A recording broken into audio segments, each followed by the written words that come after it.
Today, I'm going to be reacting to Diana Ankudinova's performance with Ivan and Alexei Vorobyov. What are you thinking about? Hi, I'm Dr. Mark, and I'm going to help you sing and perform more like the top artists around the world. I'm a professional voice teacher, performance coach, and opera stage director. I've helped thousands of singers around the world learn the techniques and methods that got the top singers to where they are. Here we go. И песня, которую он написал.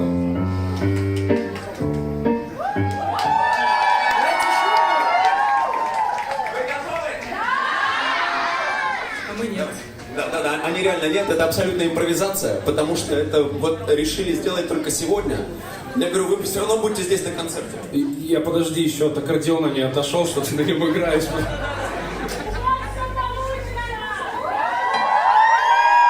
Okay, first, as we're watching here, question that comes up sometimes is, how much talking is too much talking at a music event? Actually, just went to a concert this week. There's a lot of talking at the music event, and I thought, wow. Fact is almost, I think, a quarter of the performance was talking. In that case, wasn't my favorite. But as we're walking here, you'll notice the audience is super engaged. They're talking back and forth. There's a kind of a conversation happening, and it's playful.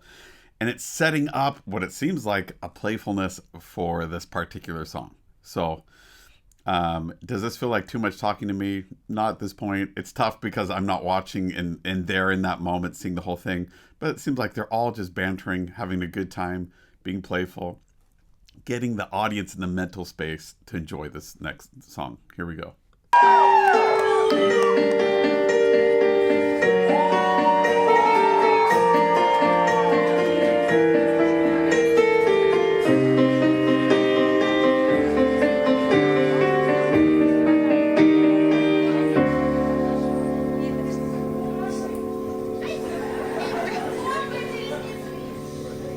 Разоренного стола сидишь немая, как скала. Ты около и ты ушла. О чем ты думаешь? Судьбою соединены. Мы две планеты, две страны. Тишины. О чем ты думаешь? Так близко, чтобы захрипеть. Okay, on some level, I wonder how much of this is improvisational because it looks like they have like paper in front of them telling what's going on. I don't know. I'm not sure. But they're super engaged in the moment. What makes this work from an audience standpoint is that it's conversational between the two of them. They're including the audience in the conversation. So it's really this conversation triangle. And at the same time, they're just playing and having a good time. Even though it's serious in this moment, they aren't necessarily joking. They're a little bit, as you can see when they're talking, looking back and forth and how they're interacting. It's not totally serious. But you'll notice they're super relaxed. They're moving their bodies. They're engaged. And they're just playing. If you want to be a successful performer, you have to figure out how to play and be vulnerable and having a good time in front of a bunch of people. To not worry about it. To not worry about doing the right thing, or if they're staring at you, if you're being perfectly correct.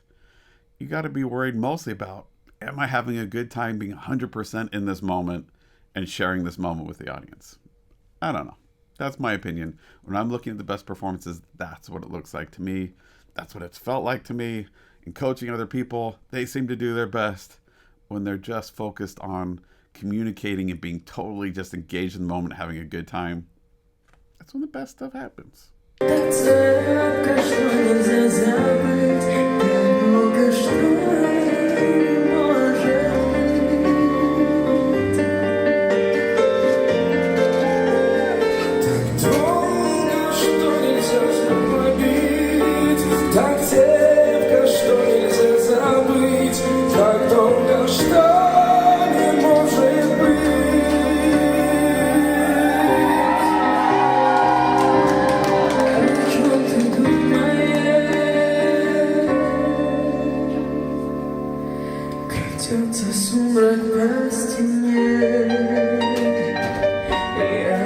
мучаюсь во сне.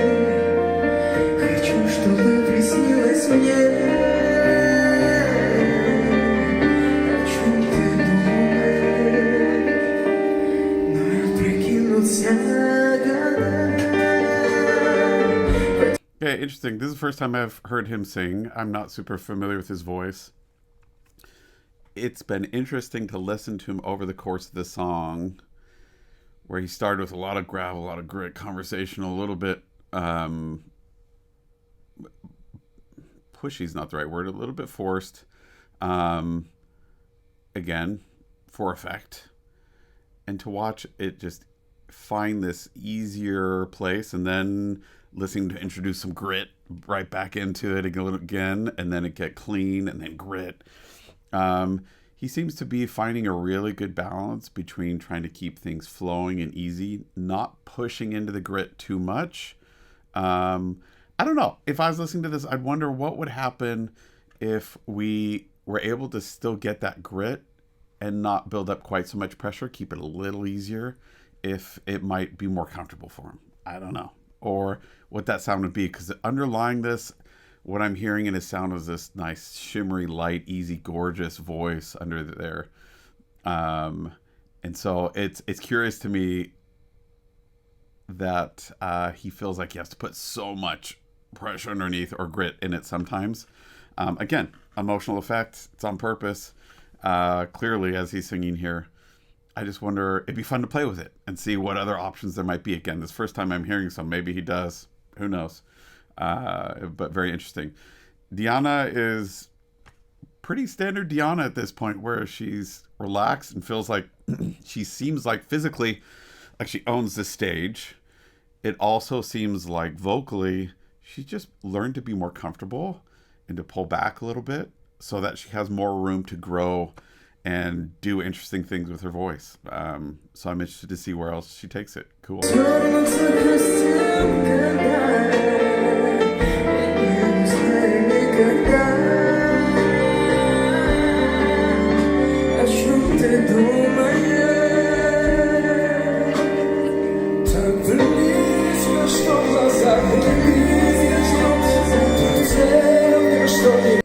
You know, it's been a while since I've done one of these, especially on Diana.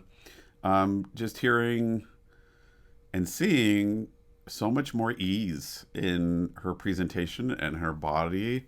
You watch that jaw and it just goes down and back and opens in such an easy way without any tension. Lovely. We get this nice, gorgeous sound. There's more consistency in the quality of sound. Again, what we'd expect as someone grows and matures and becomes grows into themselves more and more as an artist. That's a lifetime process. It's just really cool to see the refinement that's growing and coming into her voice and performing. Really cool.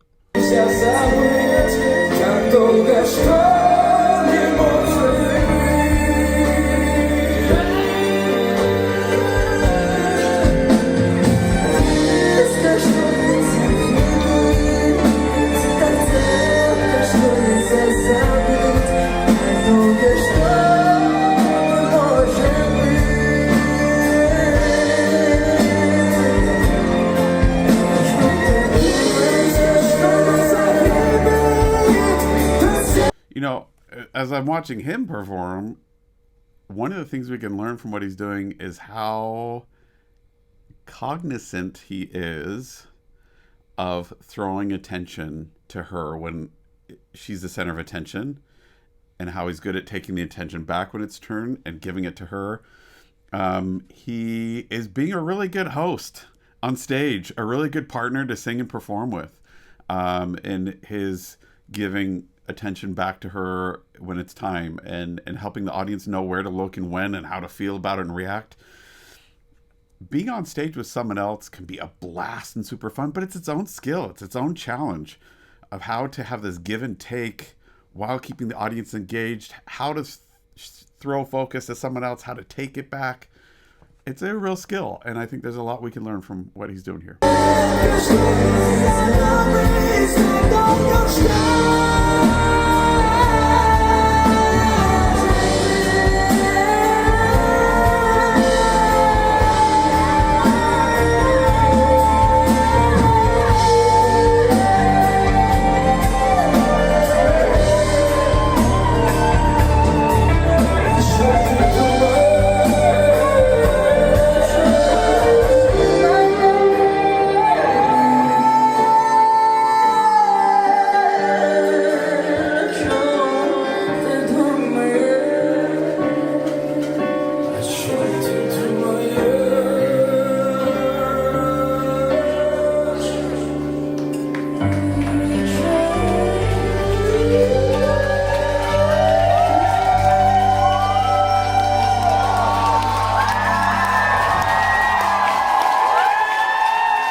lot. That was awesome.